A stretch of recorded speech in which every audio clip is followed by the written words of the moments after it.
In 2008, the private jet industry nearly collapsed. Companies were canceling orders.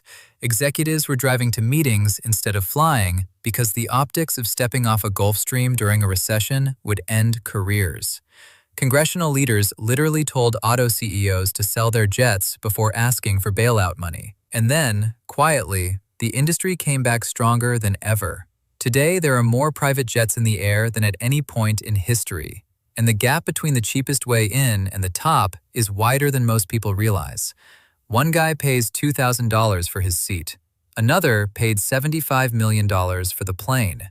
Same runway, same takeoff. Completely different realities. Before I start, I already know. Someone's going to comment about fractional ownership. Someone else is going to say NetJets. We'll get there. Level 1, the entry point. Semi-private and empty leg flights. This is where most people first experience private aviation, and it's designed to make you feel like you've arrived when you haven't quite arrived yet. Empty legs are repositioning flights. A jet needs to fly somewhere to pick up its next client, and instead of flying empty, operators sell seats for a fraction of the normal price. You can find empty legs for $1,500 to $4,000 one way on routes like New York to Miami or LA to Vegas.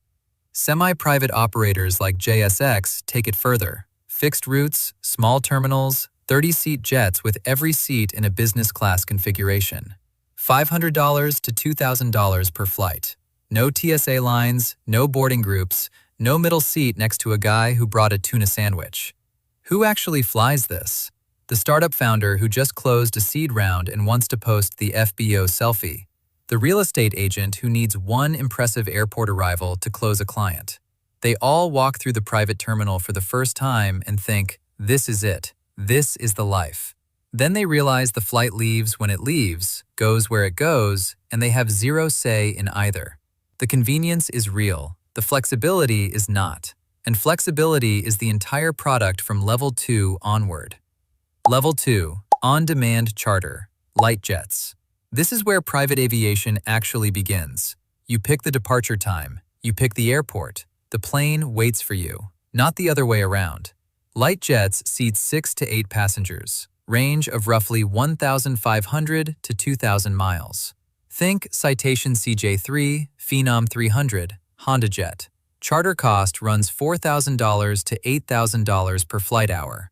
A round trip from New York to Miami lands around $25,000 to $35,000 all in. But the experience is fundamentally different from Level 1 because you control the schedule. Wheels up when you're ready. Land at the airport closest to your destination, not the hub 2 hours away. Who's here? The mid-market CEO who flies commercial 90% of the time, but charters when 3 meetings need to happen in 2 cities in one day. The law firm partner taking 4 associates to a closing in another state who realized the charter costs less than 5 last-minute business class tickets plus the hotel night they'd need if they flew commercial. This is the level where someone does the math for the first time, shows it to their CFO, and the CFO stares at the spreadsheet for a long time before quietly saying yes. Not often, but the math is closer than most people think. And that realization is what pulls people deeper into private aviation. Level 3, midsize and super-midsize jets. This is where private aviation stops feeling like a workaround and starts operating as serious business infrastructure. Midsize jets like the Citation Latitude or Learjet 60, super-mids like the Citation Longitude, Challenger 350, or Praetor 600. Seats 8 to 10, range of 3,000 to 4,000 miles. Charter cost of $6,000 to $12,000 per flight hour. Stand-up cabins, enclosed lavatories, enough room to hold a meeting, eat a meal, or sleep flat on a transcontinental flight. New York to LA non-stop. That capability changes the function entirely. It stops being a taxi with wings and starts being an office with a runway. A commercial itinerary from New York to 3 regional cities takes 2 days. A super-mid does it in 1, and you sleep in your own bed that night. Who owns this? The family office that looked at the flight department budget and realized chartering 200 hours a year was already costing more than a fractional share. The Challenger 350 is the sweet spot of the entire private aviation market. Enough range, enough cabin, reasonable operating costs. Most serious charter clients settle here and never move up. And most of them will tell you the same thing. They didn't move to private jets because they wanted luxury. They moved because the lost time was costing more than the jet. Level 4. Heavy jets. The Challenger 650. The Gulfstream G280. The Legacy 650. This is the first time the cabin matters as much as the destination. Seats 12 to 16. Range of 4,000 to 6,000 miles. Charter cost of $10,000 to $16,000 per flight hour. Full galleys where a flight attendant prepares actual meals. Multiple cabin zones. Sleeping configurations. Entertainment systems. Conference layouts. The jet is no longer competing with commercial first class. It's competing with a hotel suite and winning. Below this level, you fly private because it saves time. At this level, you fly private because the experience itself has value. Board meetings in the air. Deal negotiations landing 6 hours ahead of schedule. Families flying coast to coast with children sleeping in a separate cabin zone while the parents have dinner 2 rows forward as if nothing unusual is happening. Who lives here? The PE fund managing partner who flies 250 hours a year. His fractional share costs less per hour than chartering, and his assistant books trips the way other assistants book conference rooms. The plane is not a perk. It is a shared corporate asset that happens to also go skiing. This is also where ownership first makes financial sense for frequent flyers. And from here, the numbers start separating wealth from serious wealth. Level 5. Ultra-long-range jets. The Gulfstream G700. The Bombardier Global 7500. The Dassault Falcon 8X. At this level, distance stops existing. Range of 7,000 to 8,000 nautical miles. New York to Tokyo non-stop. London to Singapore non-stop. No fuel stops, no customs at intermediate airports, no schedule disruptions, just point-to-point anywhere on the planet in a cabin that makes most hotel rooms look budget.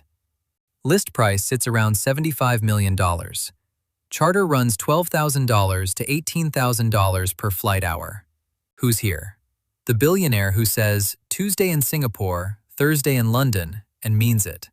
The tech founder who sold for 9 figures and now lives on a G700 the way most people live in apartments, except the apartment does Mach 0.9 and the neighbors are air traffic controllers. When one of these lands, people at the terminal stop and look. Not because it's unusual to see a private jet, because aircraft at this level have a presence that others don't. They sit on a ramp the way an S-Class sits in a parking lot. Everything above this level is a choice made for reasons that go beyond aviation. Level 6. VIP Airliners. Boeing business jets and Airbus corporate jets. This is where private aviation stops being a jet and becomes a residence at 40,000 feet. The ACJ220 is the newer entrant, based on the Airbus A220. 6 distinct cabin zones. Designed from the start for the private market rather than converted from a commercial frame. Reported pricing around $80 million fully completed. Who buys this? You won't find their names on Forbes, not because they're not wealthy enough, but because they are wealthy enough to stay off the list. Royal families, industrial dynasty heirs, the type of wealth that doesn't have a Wikipedia page because someone made sure it doesn't. A UHNW individual on a G700 for 12 hours is comfortable. The same individual on a BBJ for 12 hours is at home. That distinction matters to a very small number of people, but for those people, no Gulfstream will ever be enough, and they will never understand why anyone would fly in a tube with only one cabin zone. Level 7, the final level. Head of state and custom wide-body territory. This isn't private aviation. This is political power with wings. Air Force One is a modified Boeing 747-200B with a replacement VC-25B based on the 747-8 currently in development. Estimated program cost, $5.3 billion. That is not a typo. Billion. The aircraft includes a medical suite, a secure communications center, mid-air refueling capability, and electronic countermeasure systems. It can function as a mobile command center during a national crisis at 45,000 feet. The Sultan of Brunei's Boeing 747-430 reportedly features gold-plated fixtures and is estimated to have cost over $100 million in interior completion alone. Saudi Arabia's royal fleet includes multiple wide-body aircraft configured as flying palaces with full diplomatic support infrastructure. These are not jets.